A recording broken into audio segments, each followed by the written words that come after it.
Wabarakatuh. Kami dari kelompok 5, kelas 3A. Di sini kami akan mempresentasikan materi mengenai metabolisme sel. Sebelum mempresentasikan, kami akan memperkenalkan diri terlebih dahulu. Perkenalkan, saya Cynthia Yulianawati dengan NIM 4444190052. Selanjutnya ada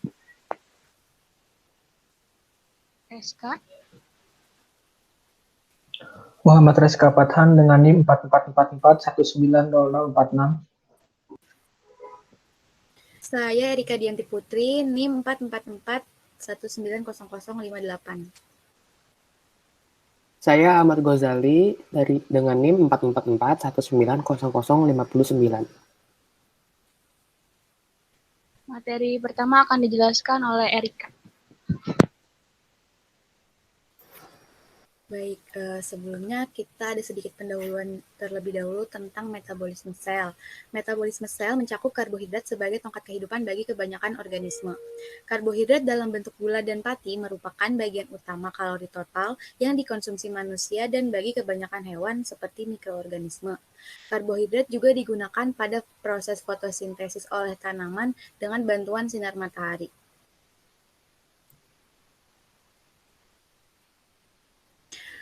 Pada proses metabolisme sel ini terdapat dua bagian, yaitu katabolisme dan anabolisme. Katabolisme merupakan proses pemecahan senyawa kompleks atau organik menjadi senyawa yang lebih sederhana atau anorganik. Contoh proses katabolisme ini salah satunya adalah respirasi sel. Sedangkan anabolisme adalah pembentukan molekul-molekul kompleks dari molekul sederhana. Contoh dari anabolisme ini salah satunya adalah fotosintesis.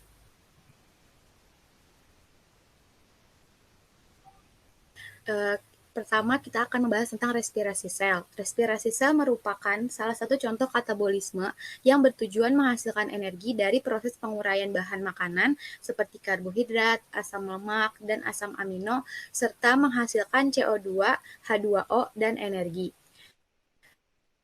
Respirasi yang membutuhkan oksigen untuk memecah molekul organik disebut respirasi aerob, sedangkan respirasi tanpa oksigen disebut respirasi anaerob.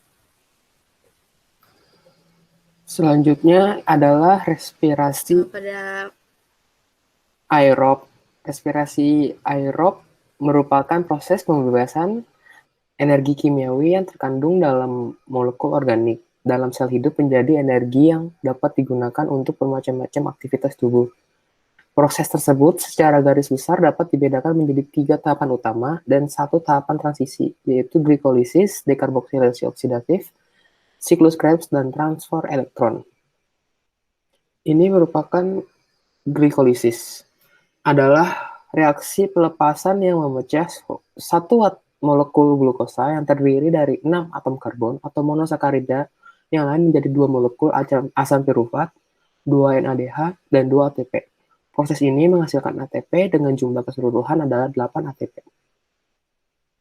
Lalu selanjutnya memasuki dekarboksilasi oksidatif.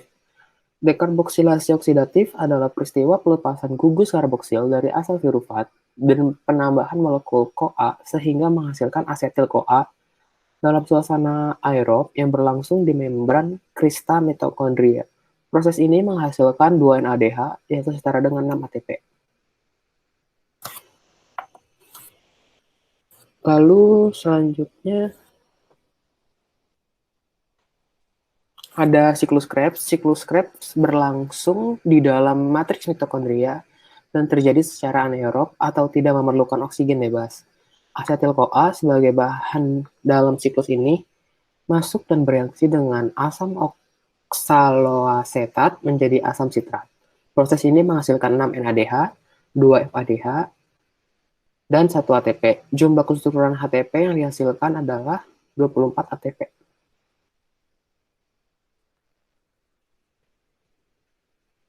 Silakan untuk Reska menjelaskan tentang transfer elektron. Transport elektron, senyawa aktif yang dihasilkan dari proses glikolisis hingga siklus Krebs, digunakan pada proses transport elektron. Pada tahap glikolisis, dihasilkan 2 NADH. Tahap dekarboksilasi oksidatif, dihasilkan 2 NADH. dan pada siklus Krebs dihasilkan 6 NADH dan 2 FADH. Total NADH dan FADH yang terbentuk pada 3 tahap respirasi adalah 10 NADH dan 2 FADH. 10 NADH yang masuk ke tahap transport elektron dikonversikan menjadi 30 ATP dan 2 FADH dikonversikan menjadi 4 ATP. Hidrogen yang terlepas dari FAO, FAD dan NAD selanjutnya akan diterima oksigen dan membentuk H2O.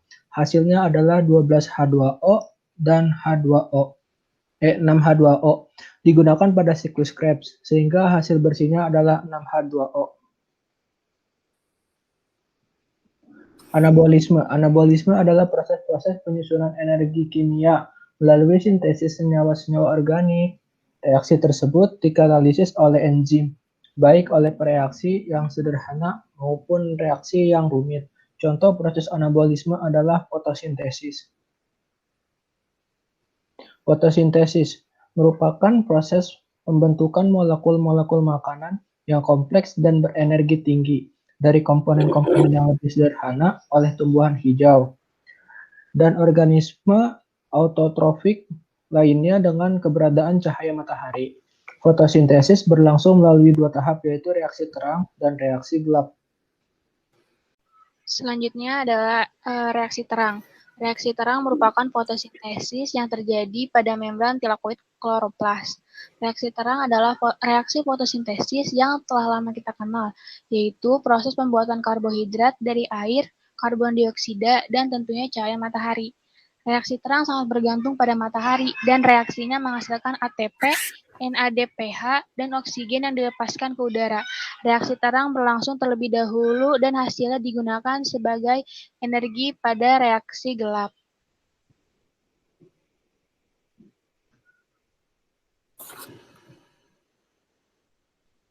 Selanjutnya ada reaksi gelap. Reaksi gelap adalah reaksi fotosintesis yang terjadi pada stroma kloroplas. Reaksi gelap, seperti namanya, tidak membutuhkan cahaya dalam prosesnya dan tentunya tidak menggunakan pigmen klorofil, karena klorofil merupakan pigmen yang menangkap cahaya. Reaksi gelap menggunakan ATP dan NADH, hasil reaksi terang yang menjadi sumber energi untuk reaksi gelap. Reaksi gelap memiliki jalur reaksi yang disebut sebagai siklus Calvin. Pada siklus Calvin, NADPH dan karbon dioksida bereaksi menghasilkan karbohidrat dalam bentuk gula.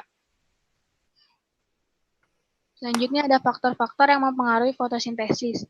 Yang pertama ada faktor internal, yaitu ada tahap pertumbuhan.